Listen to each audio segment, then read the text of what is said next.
بہت بہت شکریہ اسپیکر صاحب مجھے وقت دینے کا.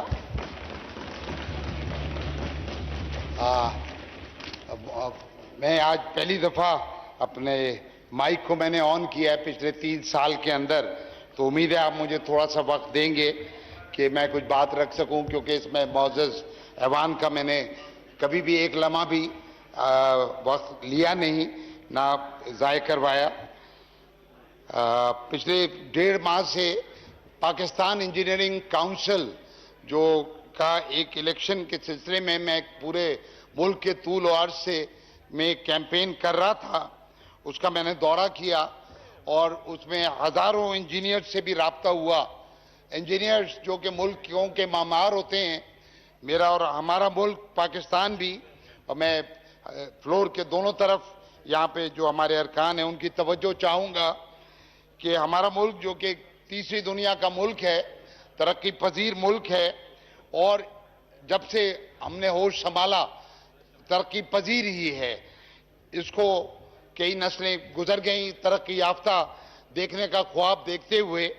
اور میں سمجھتا ہوں کہ ہم پہ جو یہ ہاؤس اس وقت موجود ہے, پھر ایک ذمہ داری ہے کہ ہم پاکستان کو ترقی یافتہ کی طرف کچھ نہ کچھ قدم دلوائیں. ملکوں کی تعمیر, پوری دنیا کے جو ترقی یافتہ ممالک ہیں ان کی جو تعمیر ہوتی ہے, ترقی ہوتی ہے, اس کو اس کے انجینئرز معمار کرتے ہیں. یہ جو الیکشن تھا یہ ایک بڑا الیکشن تھا پاکستان کے طول و عرض کے اندر. اس کے اندر پاکستان الیکشن کمیشن بھی انوالوڈ ہوا,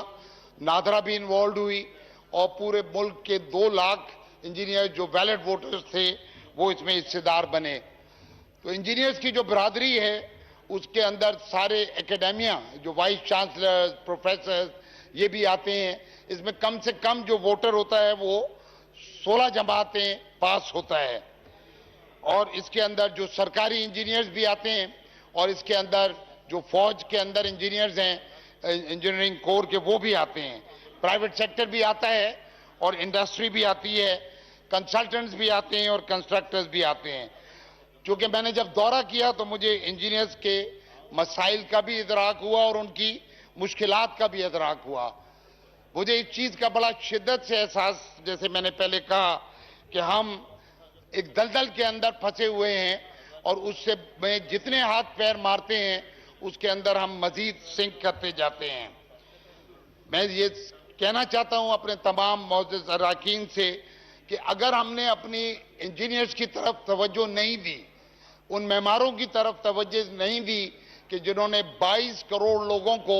مشکلات سے نکالنا ہے, تو 1000 سال تک بھی پاکستان ترقی یافتہ نہیں بن سکے گا, اور زیادہ سے زیادہ ہم اپنے آپ کو ترقی پذیری کہتے رہیں گے. اس کے لیے ضروری یہ ہے کہ بحیثیت ایک قوم کے, ایک ملک کے اپنے معماروں کا مقام, منصب, ان کا کردار اور ان کی فیصلہ سازی کے اندر حصہ داری کا ہمیں ضرور احساس کرنا ہے. اس کو بالکل اس طرح سے سمجھ لیں کہ اگر ایک ہسپتال چل رہا ہو اور وہ ڈاکٹر کے بغیر چل رہا ہو, ڈاکٹروں کے بغیر چل رہا ہو, تو وہاں سے ڈیڈ باڈیز ہی نکلیں گی, یا کوئی آپریشن تھیٹر ہو جو بغیر سرجن کے چل رہا ہو. یہ جو میں بات کر رہا ہوں تو ان اداروں کی بات کر رہا ہوں جہاں پر انجینئرز, کور انجینئرنگ ہے, جہاں فیصلہ سازی میں انجینئرنگ ہے. جیسے پانی کا شعبہ, اگر آج پاکستان پیاسا ہے اور جب پانی آتا ہے سیلاب بہا کے لے جاتا ہے اور پورے ملک مشکلات کا شکار ہوتا ہے, تو یہ بھی ایک انجینئرنگ پرابلم ہے. بجلی مہنگی ہے تو بھی انجینئرنگ پرابلم ہے, اور اگر لوڈ شیڈنگ ہے تو یہ بھی انجینئرنگ پرابلم ہے.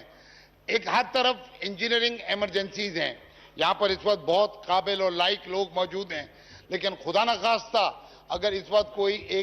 کسی کی طبیعت, میری طبیعت خراب ہو, تو یہاں پر ہم صرف ڈاکٹرز کو تلاش کر رہے ہوں گے, کیونکہ وہ ایک میڈیکل ایمرجنسی ہوگی. اسی طریقے سے میں سب کی, اس ایوان کے دونوں طرف بیٹھے ہوئے تمام ارکان کی توجہ دلاتا ہوں کہ پاکستان میں اس وقت ایک انجینئرنگ ایمرجنسی ہے, اور اس کا ہم ادراک کریں گے, احساس کریں گے, اور اپنے انجینئرز کو کی طرف توجہ دیں گے. کیونکہ میں نے جو یہ الیکشن لڑا تو اسی جوش جذبے کے تحت لڑا. مجھ سے بہت سارے لوگوں نے کہا کہ قومی اسمبلی کا ممبر بننے کے بعد جا کے اپنی جو فریٹرنیٹی ہے اس کا الیکشن لڑنا ایسے ہی تھا کہ کوئی ایم اے پاس کرنے کے بعد بی اے کے اندر یا ایف اے میں دوبارہ داخلہ لے لے. لیکن میں نے یہ ذمہ داری اس لیے قبول کی کیونکہ میں سمجھتا ہوں کہ اس سے پورے پاکستان کا مستقبل وابستہ ہے. تو میں آپ سب کو بھی یہ پیشکش کرتا ہوں انشاءاللہ، کیونکہ میں پاکستان انجینئرنگ کونسل کا چیئرمین الیکٹ ہوں، ان پورے کے پورے 2 لاکھ انجینئرز کی مشکلات یقیناً ہیں اور میں ان کو بھی حل کرنے کی کوشش کروں گا، اور کہیں آپ سب دوستوں سے بھی میں مدد لوں گا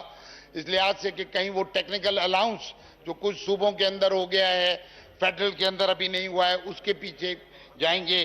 کچھ سروس کا اسٹرکچر، کیونکہ لوگ 25-30 سال بعض اوقات ایک ہی گریڈ کے اندر بیٹھے رہتے ہیں اور ان کو اپنا کوئی نا امیدی کی کیفیت رہتی ہے اپنے مستقبل سے. جو فریش گریجویٹس ہیں وہ اس وقت نوکری اور بے روزگاری کی کیفیت کے اندر ہیں. تو ہم اگر ان کی طرف توجہ نہیں دیں گے اور ان مسائل کو ان کے حل نہیں کریں گے تو ہمارا بھی مستقبل، پوری قوم کا ہم مستقبل بھی تاریک ہو جائے گا اور ہم وہاں تک نہیں پہنچ سکیں گے.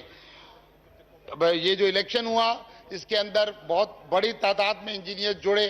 4 صوبوں سے ماشاءاللہ اللہ نے کامیابی دی، اور میں سمجھتا ہوں کہ میں یہ کردار ادا کر سکوں گا کہ انجینئرز کے مسائل کو بھی حل کروں. اور آپ کو یقین دلاتا ہوں کہ پوری انجینئرز کی برادری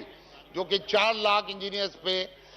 محیط ہے، اور اس کے بعد وہ ساری کی ساری کو انشاءاللہ ان کی صلاحیتوں کو بروئے کار لانا ہے.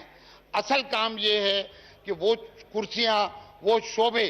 جو اس کے ہیڈ اور جس کا سربراہ انجینئر کو ہونا چاہیے، وہاں پر میں انشاءاللہ تعالی اس کی کوشش کروں گا، صحیح کروں گا کہ انجینئر ہی بیٹھے اور انجینئر ہی وہاں فیصلہ کرے.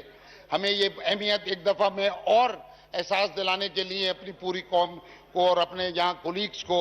کہ انجینئرز ہماری ایک ریڑھ کی ہڈی کی طرح ہیں. اگر ریڑھ کی ہڈی کمزور ہے تو ہماری کمر بھی جھکی رہے گی اور ہم